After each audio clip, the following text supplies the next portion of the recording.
किया करते थे भगवान शंकर का। और बतलाया भी जाता है किस प्रकार से कि शंकर जगत बंधु जगत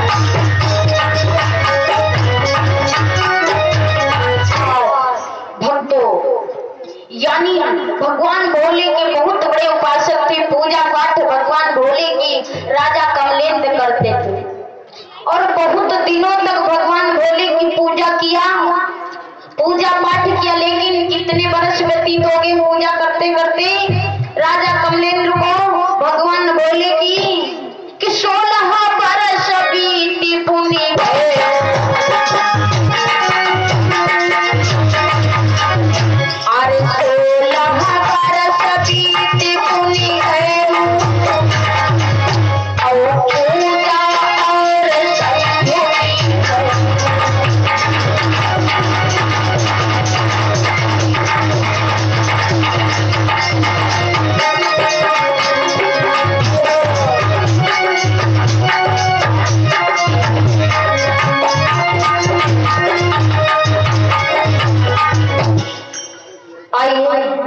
यानी जो राजा कमलेंद्र थे 16 वर्षों तक पूजा किया।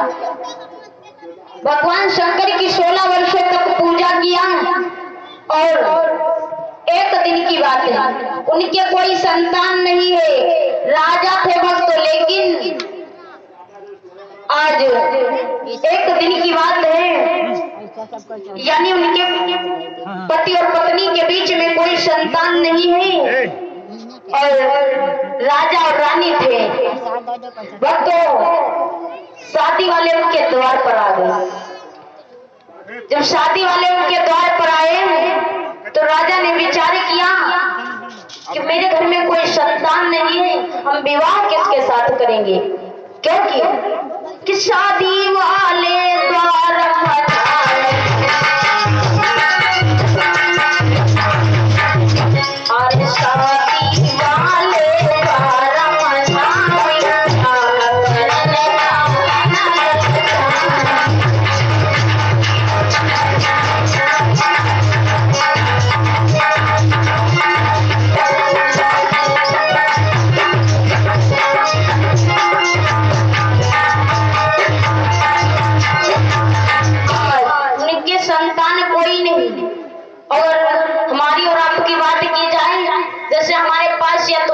बहुत ज्यादा प्रॉपर्टी है, लोग विचार करेंगे इनके घर में विवाह कर दो तब तो बिटिया की जिंदगी सफल हो जाएगी। लेकिन भक्तों शादी वालों को ये नहीं पता था कि इनके घर में लड़का है या नहीं।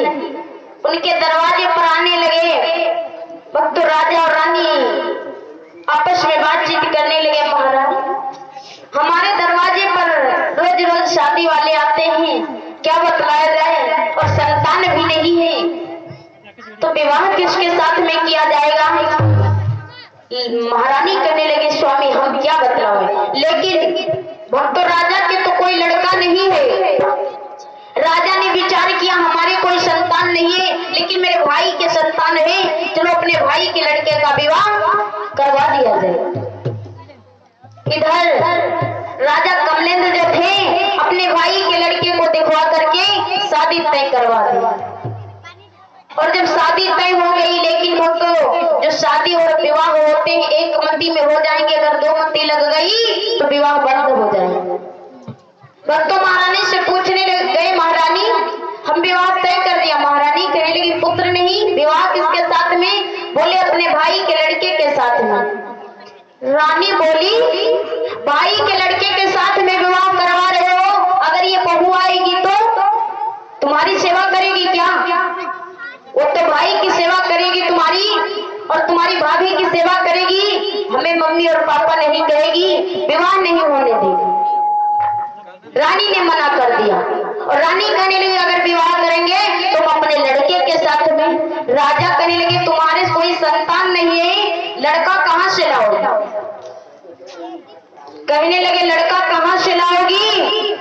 रानी कहने लगी तुम विवाह तय करो, भाई के लड़के का विवाह बंद करके तय करो। तो कहने लगे हम तय किसके साथ में कर दें, और जब समय आएगा बारात का तो बारात में कौन जाएगा? रानी कहने लगी तुम तय करो, बाकी हमारी जिम्मेदारी। बस तो राजा ने विवाह तय कर दिया। कहने लगे ठीक है कोई बात नहीं, ये लड़का नहीं अच्छा है, हम अपने घर में कर लेंगे। और लड़का नहीं देखा कि उनके घर में लड़का है या नहीं, विवाह तय हो गया। और जब समय बीता रानी विचार करने लगी अब मैं क्या करूं? विवाह तो तय हो गया, लेकिन उसी समय जिस दिन आज साइत आई विवाह की, उसी समय रानी ने क्या किया कि आटा का पुतला बनवाया,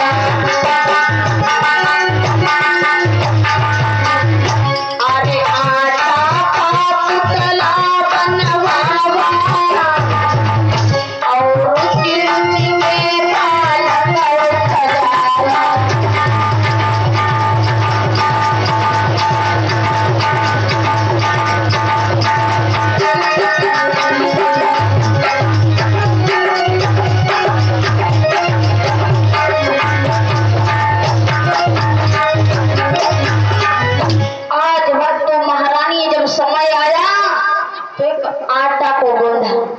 यानी आटा को गूंधा और गूंध करके एक पुतला बालक बनाया, लड़का का स्वरूप। और जब लड़का का स्वरूप बनाया, आज जिस दिन बारात थी वही पुतला सजाया जाने लगा। और सखियां जब दाल चावल बढ़िया भात खाई है तो गाना गई भी, उन्होंने गीत प्रारंभ कर दिया। किस प्रकार से आज वही पुतला बालक महारानी सजवा रही है, बारात जाने का समय हो रहा। इसी वक्त सखियां गाने लगी किस प्रकार से, अरे आयो बना, अरे आयो बना, बनही तेरे द्वारे, आयो बना, तेरे द्वारे, आयो बना।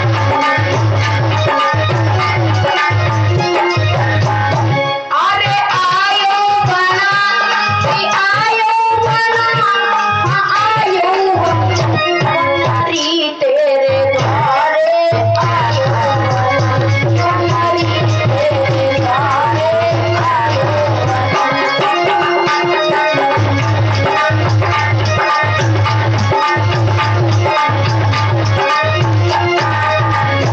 अरे राम के सोही के सरिया जाना,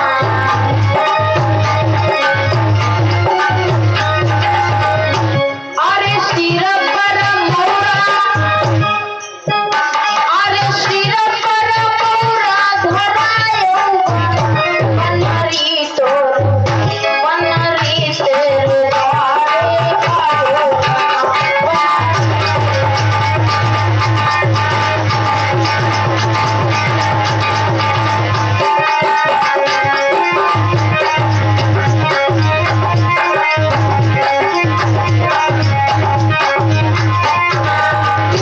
अरे राम के गले में हरवा विराजे,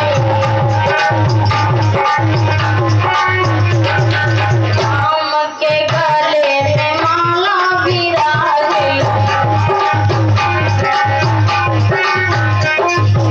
नैननमा गजरा, अरे नैननमा गजरा लगायो, बनरी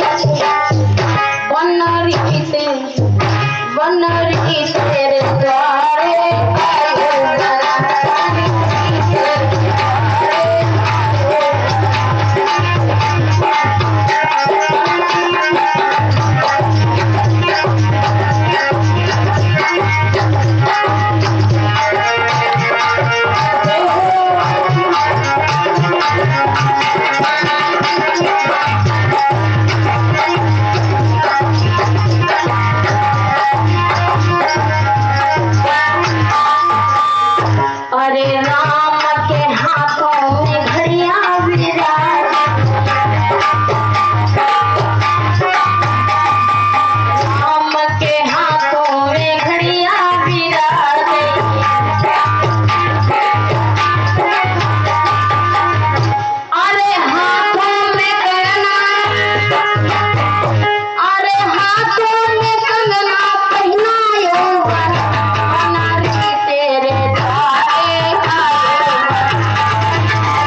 जयकारा बोला करो। नृत्य प्रण कई कई उत्ती की बोला भाई नहीं अम्मा दिन माँ झाड़ू नहीं लगते रात तर झाड़ू लागे लगते लेकिन दिन माँ मुँह खुला ना करो। बोलिए गोविंद भगवान की, बोलिए दुर्गा मैया की। आइए इधर जिसमें वो पुतला बालक सजवा दिया। भक्त तो राजा करे तो क्या करे, राजा बाहर थे, राजा को क्या पता घर में क्या हो रहा। महारानी वही पुतले बालक को सजवाने लगी, सखियां गीत गाने लगी और महारानी कि सोई पुतला टोली में बिठायो,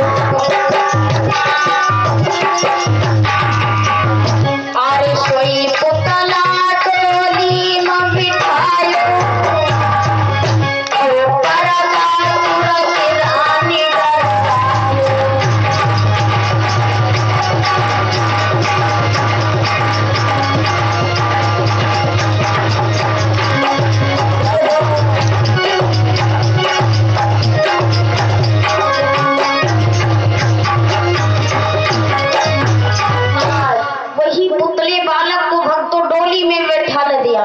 और जब डोली में बैठा दिया गया महारानी ने पर्दा को डलवा दिया और महारानी सभी लोगों से कहने लगी ये पर्दा द्वार चार में ससुर उठाएंगे, बाकी इस पर्दे को कोई खोल कर ना दे।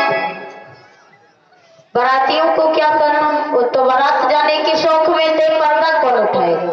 भक्तों आज डोली चल दिया और जिस समय डोली चली है और कमलेंद्र राजा भगवान भोले के भक्त थे मंदिर को गए। बाबा हमने तुम्हारी बहुत दिनों से पूजा किया, आज मेरी लाज को बचा लो नहीं तो मेरी बदनामी हो जाएगी। क्योंकि महारानी पुतले बालक को डोली में बैठा दिया और जब वहां पर डोली यानी पर्दा उठाया जाएगा मेरी बहुत बड़ी बदनामी हो जाएगी। इधर मैया पार्वती भोले बाबा से बोली है स्वामी कि पार्वती बोली त्रिपुरा,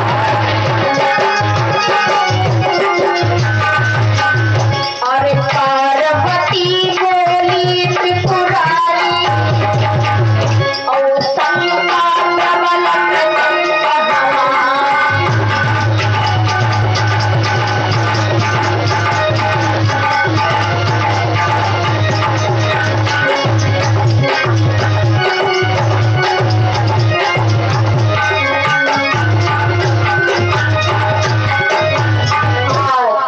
मैया पार्वती भोले बाबा से बोली है स्वामी 16 वर्षों तक इस भक्त ने तुम्हारी पूजा किया, अगर आज इसकी लाज चली जाएगी तो तुम्हारी कोई भोले बाबा पूजा नहीं करेगा, इसकी आज लाज बचा दो। भोले बाबा ने विचार किया मैं क्या करूं, लेकिन भक्तों वो तो परमात्मा है। भोले बाबा ने विचार किया उसी समय जिस समय मैया पार्वती बोली कि 16 वर्षों तक तुम पर दूध चावल चढ़ाया, तुम्हारी पूजा अर्चना किया, आज उसके लड़के की शादी है, वो भी बारात पुतला जा रहा है, अगर उसकी बदनामी हो जाएगी लाज चली जाएगी तो तुम्हारी कोई भोले बाबा पूजा नहीं करेगा। भोले बाबा विचार करने लगे कि मैया पार्वती ठीक कहती है। उसी समय भोले बाबा ने क्या किया कि एक नाग ने मंगवा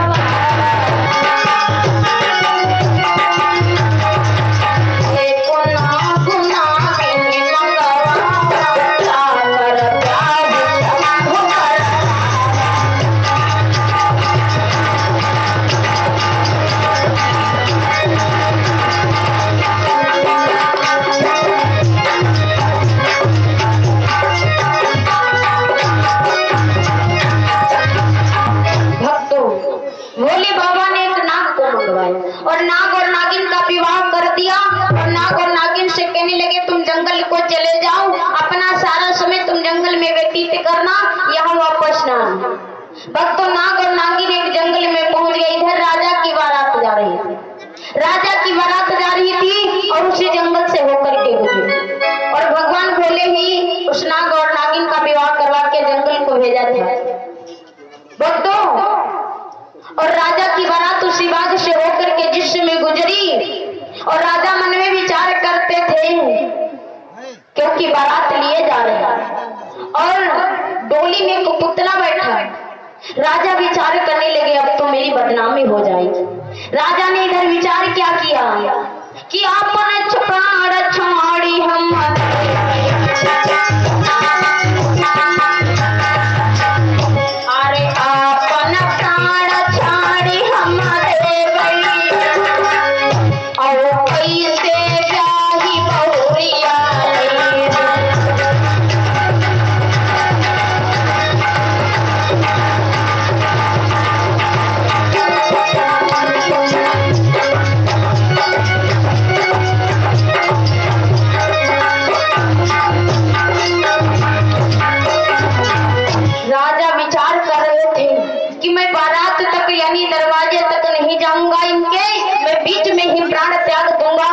बदनामी हो जाएगी। कहा मैं राजा और एक पुतला वाला दीदी मार ना करो। ओखो जगह बद मारो करती तो पहले का है नहीं रहे अही है देर मार पड़ती जगह बद ना जगह तो पीछे बैठो जाए। बोलिए गोविंद भगवान की, बोलिए साचे दरबार की। तो घरते देर में चली हो अब मारो करते जगह हो जाए। देख तो लो अभी छोटी हो तो हमारे करते हो बड़ी हुई हो तो गोविंद भगवान की। आइए इधर जिस समय राजा ने विचार किया कि मैं बारात नहीं जाऊंगा, लेकिन तब तक वही नागिन से कहने लगा तुम यहीं पर बैठो, मैं थोड़ा जंगल घूम लूं, इधर उधर के जंगल कैसा है। वक्त तो नाग उस जंगल से निकल लिया। नाग उस जंगल से निकल लिया और जंगल को घूमते घूमते वही रास्ते पर आ गया जहां पर राजा की बारात जा रही थी। भक्तों और जिस समय राजा की डोली के पास आ गया नाग रास्ता भूल गया। नाग रास्ता भूल गया कि मैं किधर से आया था अब किधर को जाऊं। देखा राजा की बारात जा रही है। उसी समय आज जब नाग रास्ता भूल गया तो कि पहुंच गयो डोली के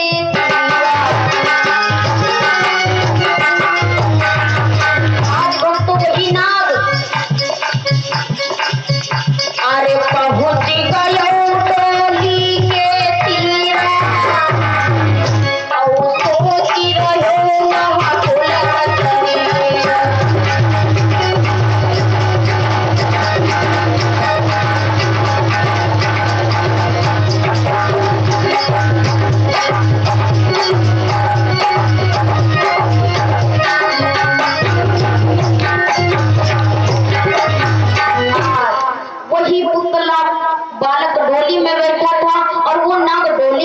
पहुंच गया। और महारानी ने कहा था कोई पर्दे को नहीं उठाएगा, लेकिन वो तो एक सर्पनाग पर्दे को जिस समय उठाया देखा पुतला विराजमान है आटा का। भक्त तो विचार करने लगा अब तो राजा की बदनामी हो जाएगी। भक्तों विचार किया अब तो राजा की बदनामी हो जाएगी, ये पुतले वाला का विवाह कौन करेगा। आज जिस समय नाग डोली के पास पहुंचा पर्दा उठाया और जब पर्दा उठाया उसी समय नाग विचार किया और रास्ता भी भूल गया था। विचार करने लगा लाओ मैं इसी डोली में बैठूं। और जिस समय डोली में बैठना चाहा उसी समय कि पर्दा उठाई दियो तत्काल अरे पर्दा उठाई दियो तत्काल और डोली भीतर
यानी जो पुतला डोली के अंदर विराजमान था गायब हो गया, और जिस समय नाग डोली के अंदर बैठा उसी समय वक्त तो 16 वर्ष का पुत्र बन गया, श्यामल रूप। और जब श्यामल रूप था, इधर भक्तों बारात धीरे धीरे राजा के दरवाजे पर पहुंच गई। और जब ससुराल में बारात पहुंच गई, और जब बारात पहुंचती है, जो छोटी छोटी बिटिया होती है दूल्हा देखने के लिए कितना लालायित होती है। छोटी छोटी जो लड़की थी, अब तो भक्तों 4 पहिए से बारात जाती, लेकिन पहले डोली से जाती थी। आज पर्दे को उठाने लगी, और अब शीशा खोटा रेखा, अब तो शीशा बंद होता है, पर्दे को उठाने लगी, देखा सावले थे। लड़की दौड़ करके गई, जिस लड़की की शादी थी, ये बहना हम देखा है तुम्हारे पति महाराज। लड़की बोली कैसे? छोटी छोटी जो बिटिया थी बोली बहना बहुत सावले हैं। लड़की कहने लगी सावले हैं, कोई बात नहीं, मेरी शादी है, अगर माता पिता ने मेरा ब्याह रचवाया है तो काले हो या गोरे हो कोई बात नहीं, लेकिन बहना बार बार मत कहो सावले हो। फिर दूसरी चुकी आई, बहन हम देखा है तुम्हारे पति महाराज बहुत सावले हैं। लड़की रोने लगी है बहना कि बहना हम गोरी वरू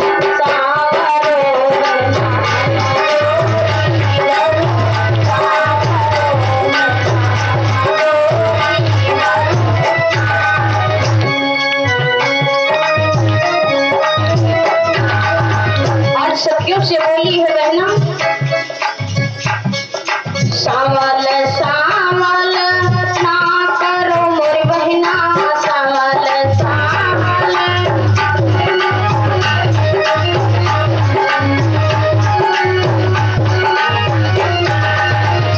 जैसे घर है माँ बाबा मोरे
कोई बात नहीं। वक्त राजा के घर में जिस समय बारात पहुंची, आज राजा धूमधाम से विवाह किया, और जब विवाह किया राजा बहुत खुश हो गए, अन्न धन लुटाने लगे। आज भक्त बहुत सा दान किया अपनी बिटिया के विवाह में, और जिस समय बिटिया चलने लगी, जब बिटिया चलने लगी भक्तों, जब बिटिया की यानी विदाई होती है तो माताएं मैंने शिक्षा भी देने लगती। काम को गुरुजी बतला रहे थे किस प्रकार से शिक्षा देती है, ये तो उनकी माता बहनों का नियम है। कहने लगती है बेटिया, लेकिन जब लड़की ससुराल जाए अच्छी शिक्षा प्रदान करो ताकि उसका परिवार या कुल चल जाए। और लेकिन यहाँ की बात किया जाए कि मई के से ससुरे को जइयो को चिल्लइयो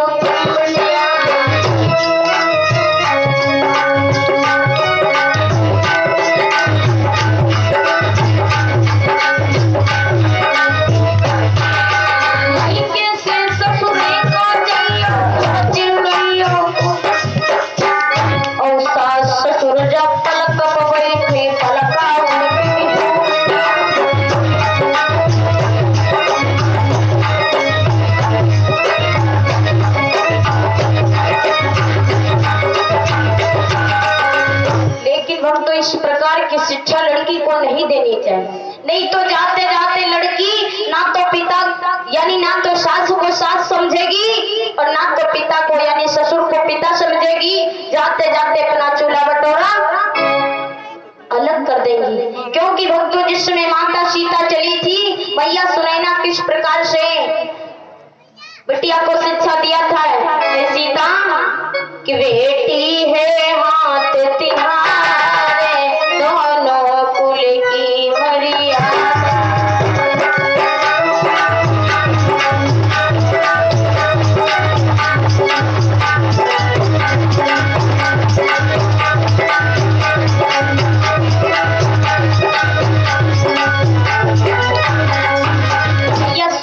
सुनैना जो थी शिक्षा दिया था माता सीता को, बिटिया जब पैर महल माधरियो कर जोड़ी नमस्ते करियो।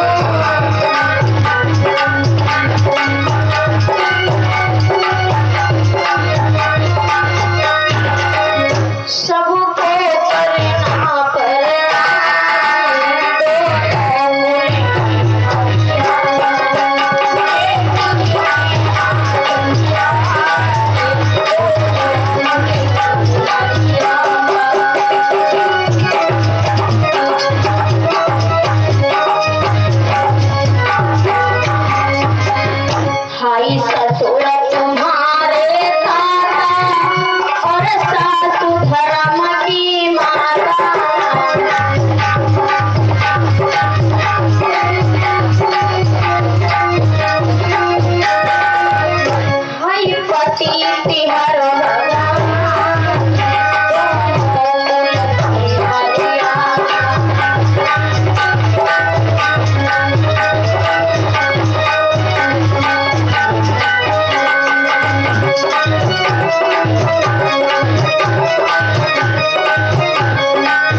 शिक्षा दिया था।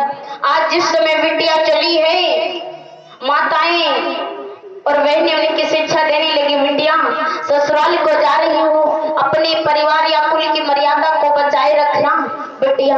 लेकिन भक्तों माँ की ममता इतनी उदार होती है। आज जिस समय बिटिया चलने लगी, मैया रोने लगी किस प्रकार से। आइए गौर करते हैं, जिस समय बिटिया चली है मैया किस प्रकार से रोती है कि मैया की कोखियां दुई जाने उपजे एक बहिनी दूजे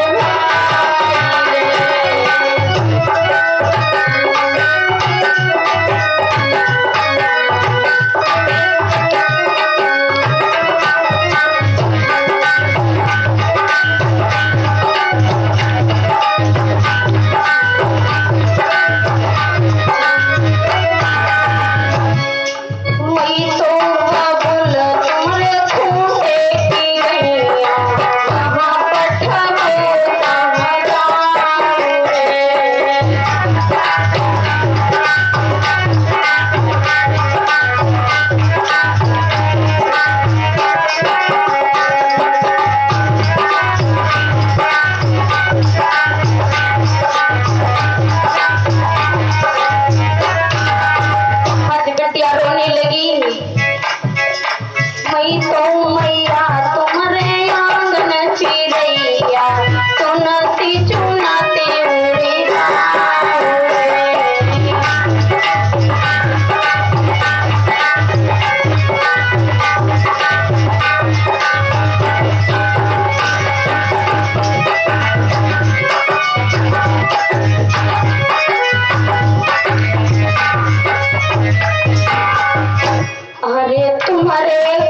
बिटिया घर को नहीं जाएगी ससुराल को, लेकिन ये तो सबके ऊपर की बात है।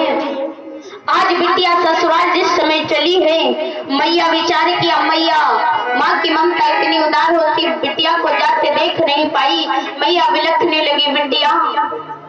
लेकिन इधर जिस समय आज लड़की चल दिया, मैया और पिता को जिस समय छोड़ करके इधर आज वो बारात वापस आ रही थी राजा के भवन को, इधर वो नागिनी वही नाग छोड़ करके आया था, आज विवाह करके लड़की को लिए जा रहा, और वो नागिनी जंगल में रास्ता देख रही, मेरे स्वामी ना जाने कहाँ चले गए कि नागिनी तड़प रही तहारा।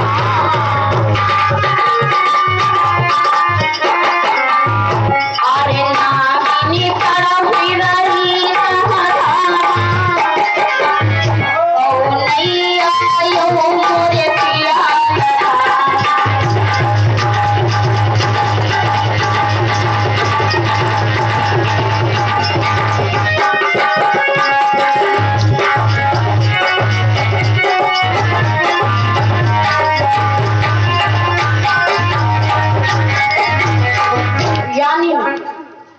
आज नागिनी रोने लगी, विचार करने लगी, मेरे स्वामी नहीं आए क्योंकि कि जिया बिनु दे और नदी बिनु आरी और तई सैनाथ पुरुष बिना नाथ।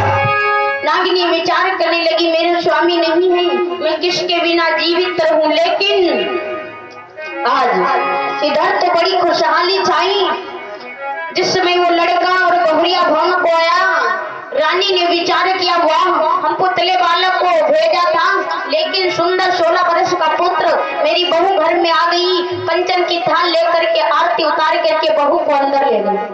और भक्त जिस समय बहू को अंदर ले गई, इधर आज वही रानी जब घर में रहने लगी, एक दिन की बात है, भोजन बनाया, वही महारानी भोजन बनाई, यानी राजा और रानी की वही बहू ने भोजन बनाया और अपने पति को भोजन परोस कर ले गई। राजकुमार ने सारा भोजन कर लिया, थाल में भोजन नहीं रखा, विचार करने लगा, मैं नागवंशी हूँ, अगर जूठा भोजन मेरा ये खा लेगी तो ये मर जाएगी। वो नागवंशी था, सारा भोजन रख खा लिया।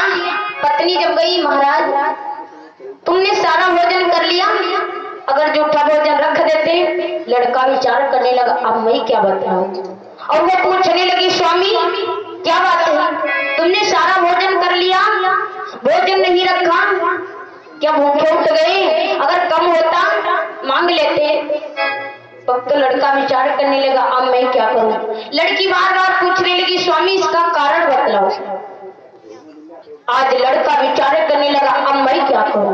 लेकिन इधर वक्त जब बार बार महारानी पूछने लगी, उसी समय अरे तब है कुंवर नाग बन गए, अरे तब है कुंवर नाग बन गए,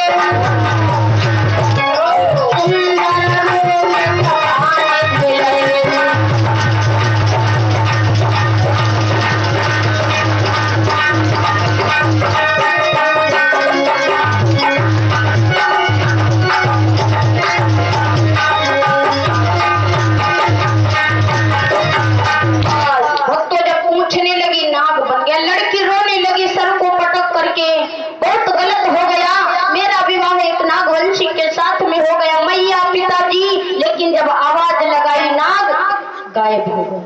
और वक्त जब गायब हो गया, लड़की विचार करने लगी, अब मैं क्या करूं। लेकिन जब माता पिता हट गई, फिर से नाग आ गया।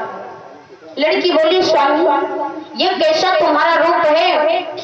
आज कहने लगा, मैं नागवंशी हूँ, लेकिन मेरा विवाह भोले शंकर ने करवाया था, मेरी नागिनी रास्ता देख रही है जंगल के बीच में, अगर महारानी तुम्हारी आज्ञा हो तो मैं अपनी नागिनी के पास चला जाऊं, मैंने तुम्हारे पिता की लाज बचा दिया। लड़की विचार करने लगी, अगर ये लड़का चला जाएगा तब तो मेरा सुहाग बर्बाद हो जाएगा, मैं किसके ऊपर श्रृंगार करूंगी। लड़की कहने लगी, महाराज तुम कहाँ को जा रहे हो। लेकिन आज लड़की को वहीं सेज के ऊपर छोड़ दिया और नाग के वेश में चल दिया। नागिन के पास आया, नागिन कहने लगी, महाराज तुम कहाँ को गए थे। हम बहुत विलख रही थी, बहुत बड़क रही थी जंगल के बीच में। आज नागिनी को सारी बात बतलाइए महारानी। एक लाज की बात थी, राजा की बारात जा रही थी, उसमें पुतला विराजमान था। हम उसके ससुराल चले गए, लड़के का विवाह करवा करके बहू घर में आई और हम यहाँ को चले आए। अगर नागिनी तुम्हारी इच्छा हो तो मैं उसी के घर चला जाऊं और तुम अपना समय व्यतीत कर लेना किसी ना किसी प्रकार से। नहीं तो अगर मैं चला आया हूँ वो लड़की विधवा के समान मानी जाएगी, क्योंकि जब घर में पति नहीं होगा लड़की क्या करेगी। आज नागिनी विचार करने लगी, ठीक है कोई बात नहीं चले जाओ, लेकिन 6 महीने का हम समय दे रही हूँ, 6 महीने के बाद वापस चले आओ। लड़का कहने लगा ठीक है। आज भक्त अपनी नागिनी से 6 मास का समय लेकर के उस रानी के पास आया, और जब रानी के पास आया इधर रानी से भक्त अपनी यानी नागिनी से 6 महीने का समय लेकर के आया था। इधर समय को राजकुमार भूल गया, और जब समय को भूल गया अरे 16 वर्ष बीती पुनि गए, अरे 16 वर्ष बीती पुनि गए, और पति मननी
ये मुझे धोखा दे करके चला गया।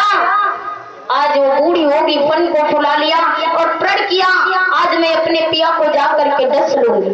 इधर भक्त जिस समय नागिनी चली है और मन में विचार क्या किया कि दसी हो जाई पिया घर तारा, अरे दसी हो जाई पिया घर तारा, और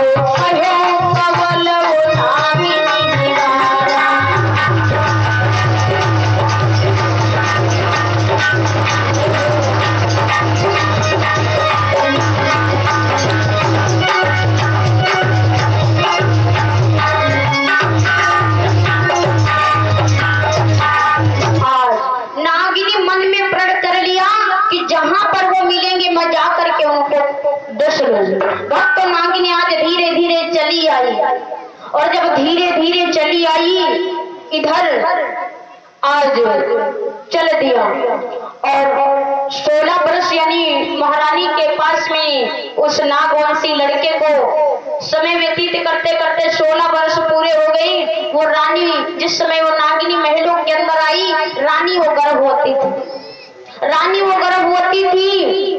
आज रानी के 3 मास का गर्भ था, 3 मास का गर्भ था। इधर नागिनी आई, महलों के अंदर घुसा और उसी कमरे में पहुंच गई जिस कमरे में राजा और रानी पलंग के ऊपर लेटे थे। भक्त नागिनी ने जिस समय पति को मनुष्य के रूप में देखा, आज देख करके मोह हो गई। विचार करने लगी मेरा स्वामी बहुत अच्छा है, ये तो मनुष्य के शरीर में आज पत्नी के पास में लेटा है। विचार किया, उसका दिमाग एकदम पलट गया। नागिनी ने विचार क्या किया कि पिया हमारा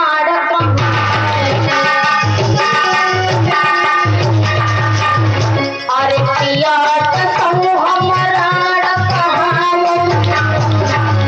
और बहिना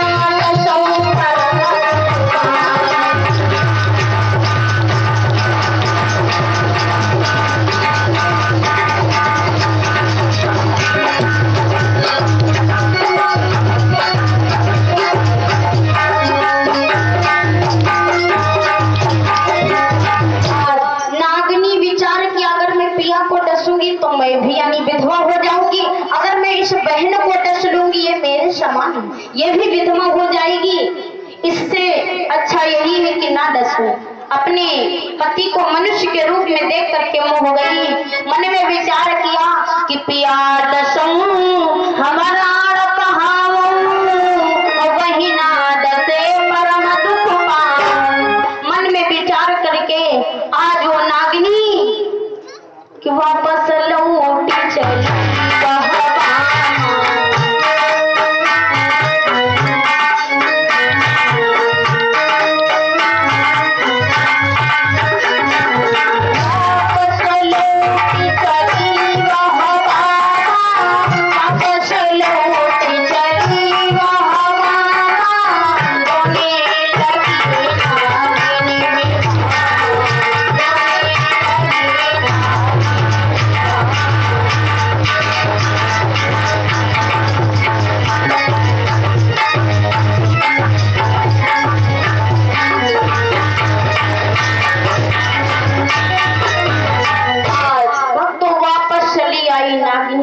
और जिस समय वापस आई भक्त तो जंगल में पहुंचा और जंगल में पहुंच करके नागिनी इतनी जोरों के साथ में रोने लगी, उसकी आवाज मानो लगता था तीनों लोकों में गूंज गई। आज उसकी रोने की आवाज मैया दुर्गा ने सुना। मैया दुर्गा ने रोने की आवाज को सुना। मैया दुर्गा कन्या के भेष में यानी अपना भेष छोड़ दिया, कन्या के भेष में आई नागिनी। क्या बात है, तुम जंगल के बीच में रो रही हो? तो सारी बात बतलाई बिटिया। उसको क्या पता, अगर तुम्हारे ही दरवाजे पर भगवान भेष को बदल कर आ जाए तो क्या पता तुमको ये भगवान है कौन है। आज रूप को बदल करके दुर्गा मैया कन्या के भेष में आई। ए नागिनी, क्यों रो रही हो? नागिनी कहने लगी, सुनो बहन, हम इसलिए रो रही हूँ क्योंकि मेरा विवाह नागवंश में हुआ था एक नाग के साथ में, और नाग मेरा छोड़ करके चला गया है और एक लड़की के साथ में अपना समय व्यतीत कर रहा है और मुझे उसका बदला चाहिए नाग का। मुझे छोड़ करके क्यों चला गया? आज वक्त तो इतना जब कहने लगी, वही मैया दुर्गा कहने लगी, ठीक है कोई बात नहीं, सुनो नागिनी, अगले जन्म में तुम कौन होगी और वो पिया कौन होगा? और जिसने आपकी महारानी यानी जिसने तुम्हारे पिया का हरण किया, बल्कि हरण नहीं किया था, नाग ने ही उसकी लाज बचाई थी। कहने लगी वो लड़की कौन बनेगी और पति कौन बनेगा? दुर्गा मैया कहने लगी, है नागिनी, वो जो नागवंशी लड़का है अगले जन्म में कि पार्थ पौत्र परीक्षित,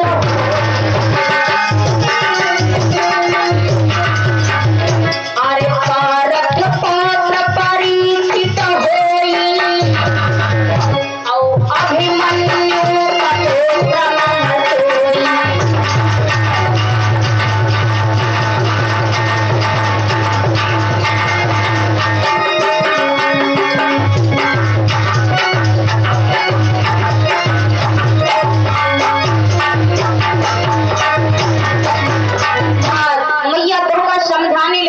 अगले जन्म में ये महाभारत में यानी पार्थ अर्जुन का पोता परीक्षित और अभिमन्यु के पुत्र यानी उत्तरा के गर्भ से होगा। और इधर ये राजकुमारी जिसने तुम्हारा हरण किया वो कि नागलोक शुक की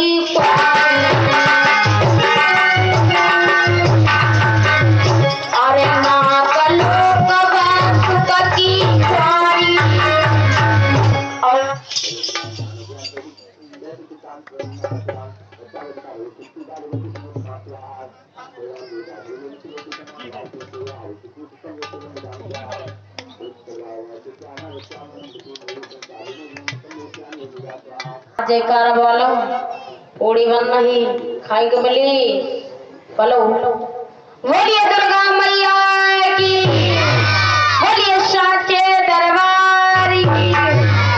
आइए, यानी दुर्गा मैया कहने लगी, जो लड़की यानी तुम्हारे पिया के साथ में सेज पर सो रही थी वो लड़की कि नागलोक वासुक की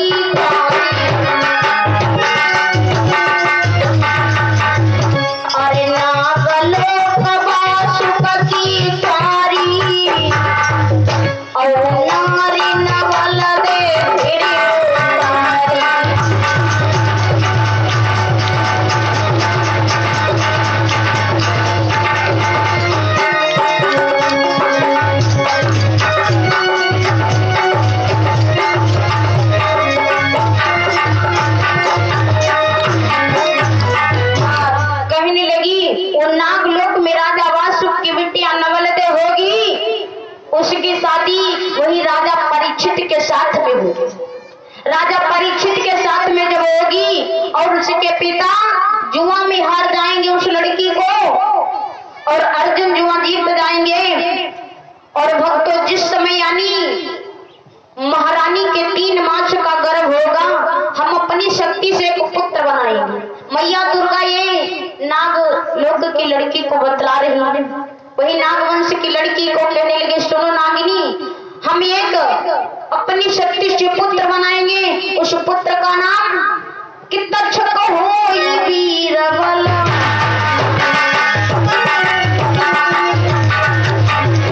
अरे तच्छक होई वीरबलवान और दशई परीक्षित महात्मा।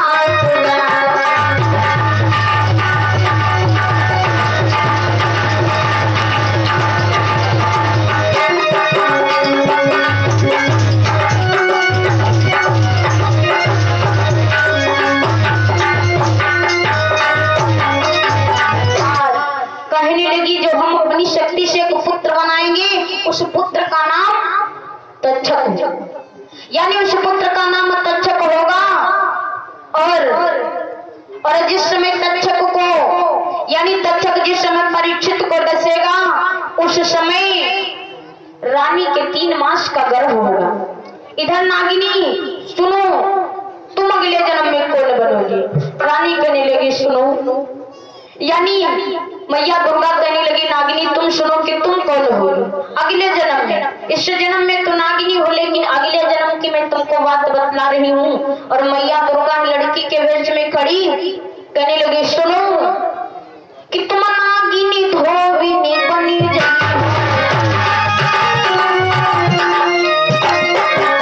अरे तुम नागिनी धोबिनी बनी गई हो और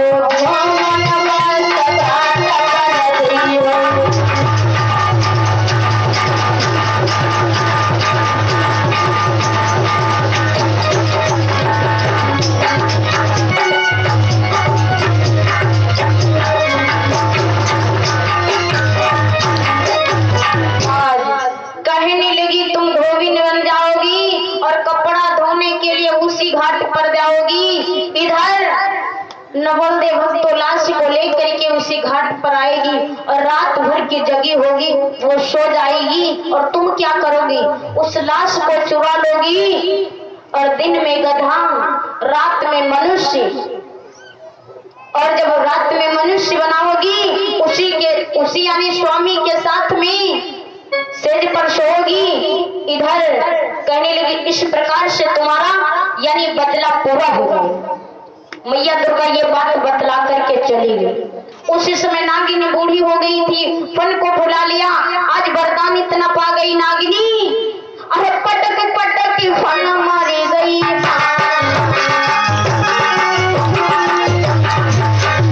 अरे पटक पटक फन मारी गई और बहुती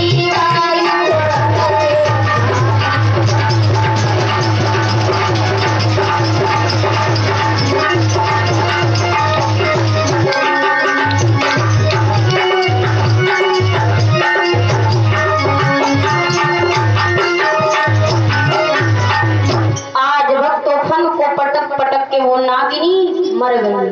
भक्तों इस प्रकार से यानी उनका वरदान पूरा हुआ। अगले जन्म में उनको बदला मिल जाएगा। बोलिए गोविंद भगवान की, बोलिए साचे दरबार की। आइए एक शौहर को ध्यान दें। जिसमें यानी भगवान कन्हैया जब छोटे थे और जिस समय जमुना के तट पर खेलने जाते थे, इधर सखियां संकेत करती हूँ कि राम जमुना की सोधरैया हरिया बहु तूनी की लाडली बहु तूनी की लाडली हो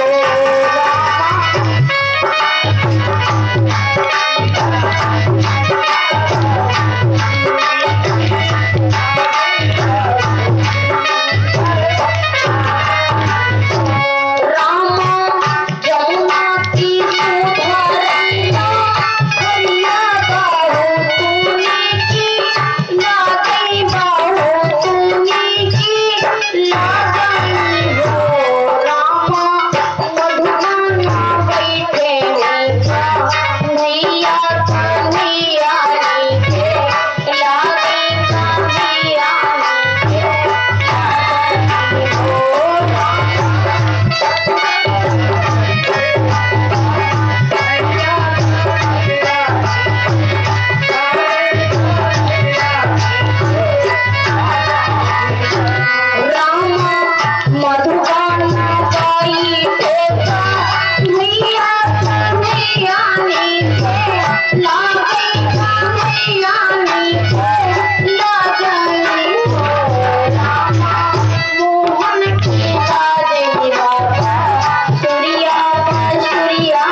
का पावन नाम। सभी लोग बोलेंगे कि मांगती माखन रोटी गोपाल